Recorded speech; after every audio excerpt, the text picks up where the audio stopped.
Mirror's Edge. A game which has stuck with me for pretty much as long as I can remember, and I can really only remember back to when I was 6 years old. I've played this game's campaign to death, and it's still enjoyable. I've played I don't even know how many hours of this on Xbox, and about 72 hours on Steam and counting. Rookie numbers, I know. But again, I played it until I got bored, so I got bored quite fast. There's not much to do outside of playing through the campaign levels as fast as possible in the time trials and collecting runner bags hidden throughout the chapters. But recently I got back into the flow of Mirror's Edge and instantly fell back in love with it. I still remember to apply that little FOV keybind, which just makes the game a little bit better. Although if you want to play Mirror's Edge, I'd recommend you use the Mirror's Edge tweaks tool to easily fix some stuff that the game has issues with. But Mirror's Edge is a one-of-a-kind game to me. One game to create these mechanics, and no game has been able to replicate it since. But I don't even think Mirror's Edge Catalyst has been able to replicate the weightiness that the original game can place upon the player. Mirror's Edge Catalyst, Faith is light and speedy. You have a shift mechanic to give yourself a quick bump in speeds and get yourself up to your max speed really quickly. Mirror's Edge, however, she's slow to start, but when you get to a straightaway, she can be pretty fast. The game makes you feel really cool with what you can do while also keeping you vulnerable. Up against 3 guys with guns at once, you'll most certainly die, but one-on-one, that's your specialty. You can snatch the gun from your opponent's hand and use it on the remaining enemies. With Catalyst, you feel badass and invulnerable. You literally have something called a focus shield, meaning that although enemies are more accurate in Catalyst, it doesn't really matter. In the original game, violence is optional most of the time. You may be near death, but health regenerates. Yeah, speed is really your most preferable option sometimes. You don't fight most of the time, you run. You are a runner. There are a few points where fighting is necessary to proceed, otherwise you can't progress. Games such as Titanfall 2 and Dying Light do feature parkour mechanics, but you're also at your core a fighter. You can wall run and kill enemies with a gun in Titanfall, and Mirror's Edge you can fight, but it's mostly either running away from conflict or engaging in conflict, and the preferable option would be to run because Faith isn't built for fighting. They had remade the fighting mechanics in Mirror's Edge Catalyst to allow for light and heavy attacks and made Faith more of a fighter than she was in the original. The ending even has Faith fighting Cat, and although losing, this shows that they took the opportunity the reboot presented to make Faith more fighting capable, which, although I do like the fighting Catalyst, I don't want to engage in conflict, but I feel like I'm being forced to. The original presented 2 choices for almost every scenario, run or fight. In the subway you can fight the enemies, or you can just ignore them and use the environment to your advantage. It's beautifully crafted. In Catalyst you can use the environment to your advantage, but mostly in combat, which although you can do in the original game, you can also use it to run away. Catalyst encourages combat more.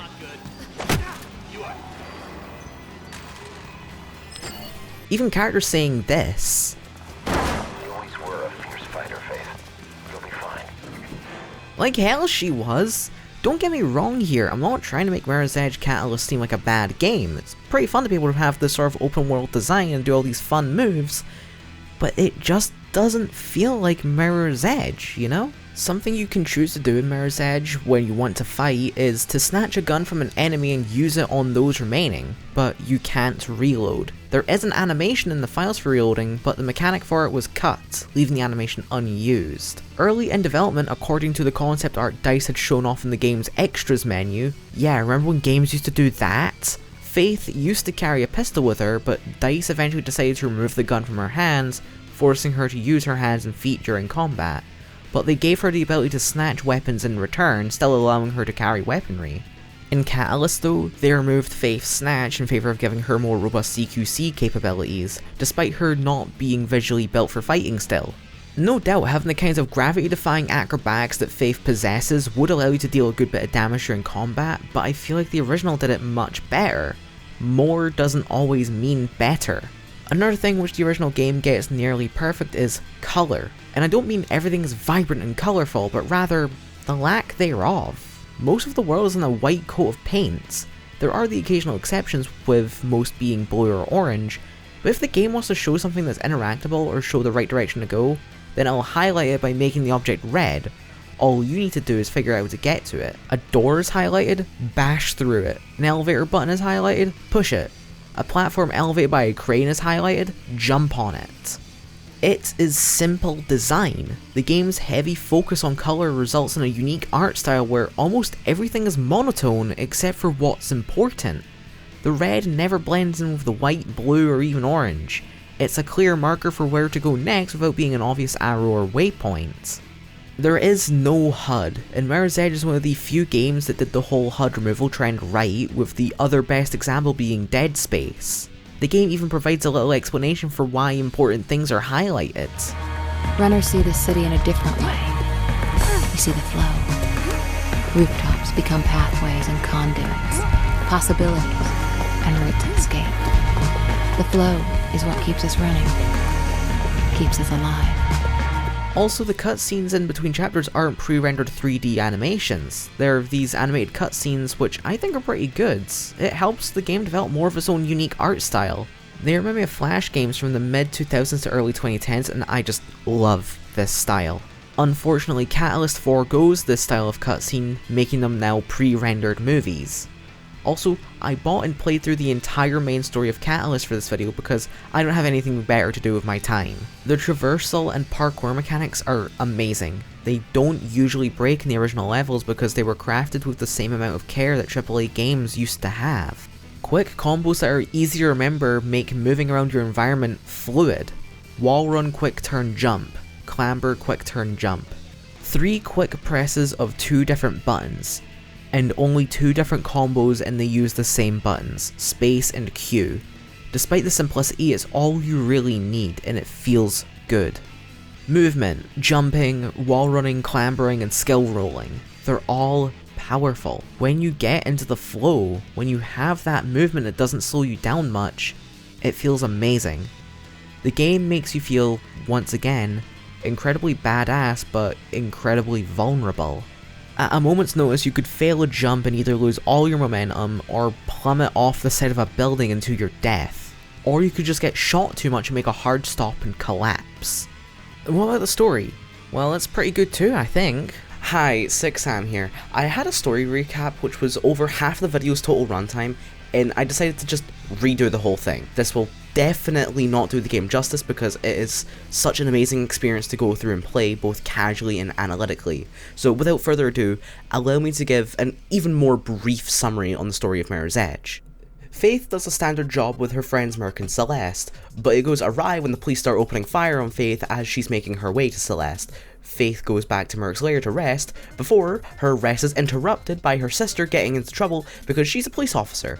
Upon arriving, Faith notices the crime both her and her sister are now wound up in, the death of mayoral candidate Robert Pope. It's clear it wasn't Kate who killed him. Faith takes a piece of paper which says Icarus and to the highest on it, and leaves. After running away in what is a really cool sequence, Faith believes that an ex-runner by the name of Jackknife may have something to do with the cops becoming all of a sudden trigger happy. Jackknife. How coincidental he's dressed in blue. Look at this dumbass. After we catch up to him because, look at him, he's knocked out. Faith asks him about Pope's murder, he gives us a lead on Ropeburn. Faith goes to her sister's superior, Lieutenant Miller, to ask for help, which I think she gets nothing from him? Faith then proceeds to pay a little visit to Ropeburn, and he's on the phone to one of his little buddies going on about Project Icarus, and conveniently blurts out the details for a meetup. Once Ropeburn leaves his office and mysteriously despawns from existence for a bit, Faith drops down and sees a Pirandello Kruger binder on his desk and runs out, but uh-oh, the cops are here, time to run. Super cool crane jump that I am legally obligated to show because why not?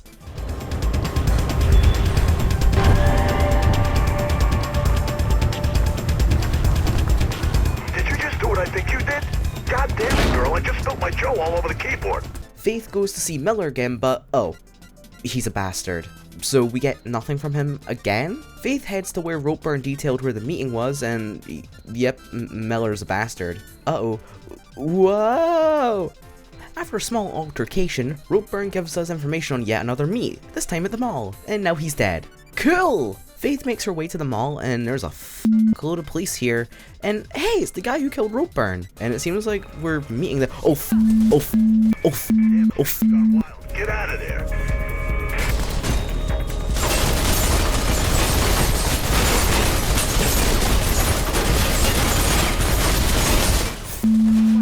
We make our way to the roof and, hey, it's him again?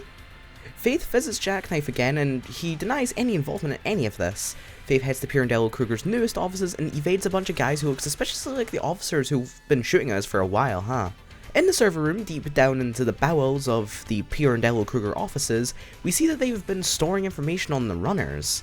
Let me just say that this sequence is really cool to me. You can hear the footsteps of the speedy bastards behind you while you make your way to the elevator, and quite frankly, it's nerve-wracking.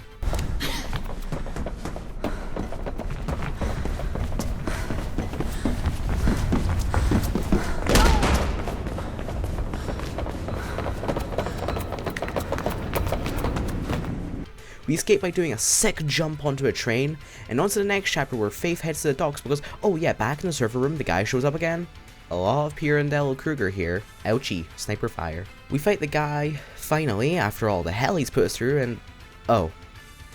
Okay, time to go after him, I suppose. Bap, bap, bap, bap, bap. Wait, you're a girl? Celeste was a villain. Something plot point. Kate's been tried and found guilty. Oh yeah, she was arrested. We climb up a building internally and shoot the engine of Kate's convoy to break her out. She heads for Merc's lair, but when we arrive it's been all smashed up and Merc is mortally wounded and dies. But before he dies, Merc lets Faith know how he overheard the guys who took Kate mention the shard. So Faith heads to the shard. Oh, hi yeah, still a bit. Oh. Never mind then. Lore dump! Pirandello Kruger wants to make the police private, and they're waiting for the CPF, the city's actual police, to slip up. But since it wasn't happening fast enough, they decided to fabricate an incident. Insert a joke about America here.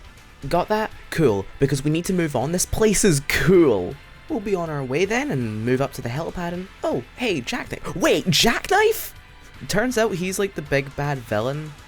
Or not. He tries to kill us after revealing that Pope's rival was the guy behind it. We kill Jackknife and save Kate and go get Callahan. I'm just kidding, we don't. This is where it ends.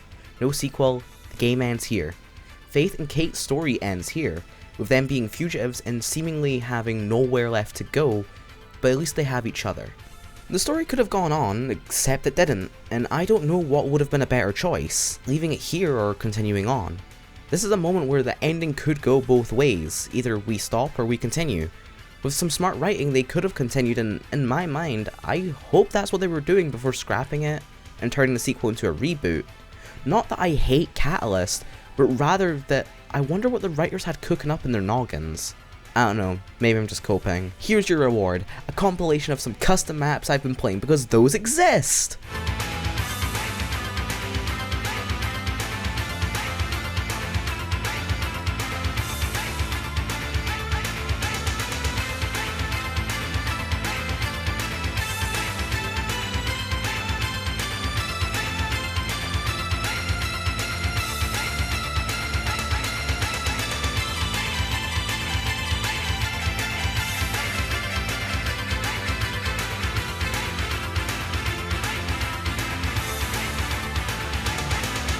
Yeah, Mirror's Edge has custom maps. Pretty cool, huh?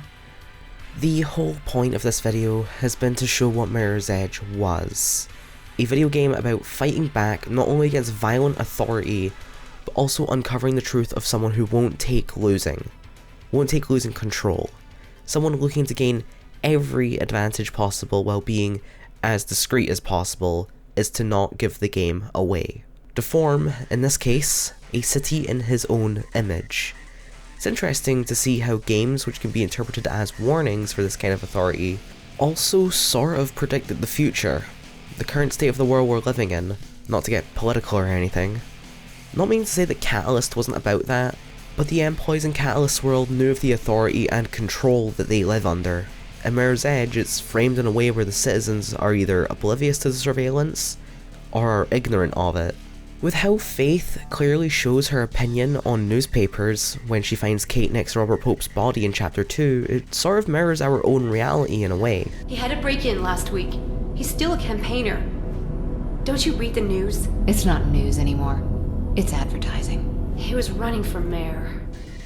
Newspapers are now stories of how terribly f***ed we are as a society, dressed up as feel-good pieces.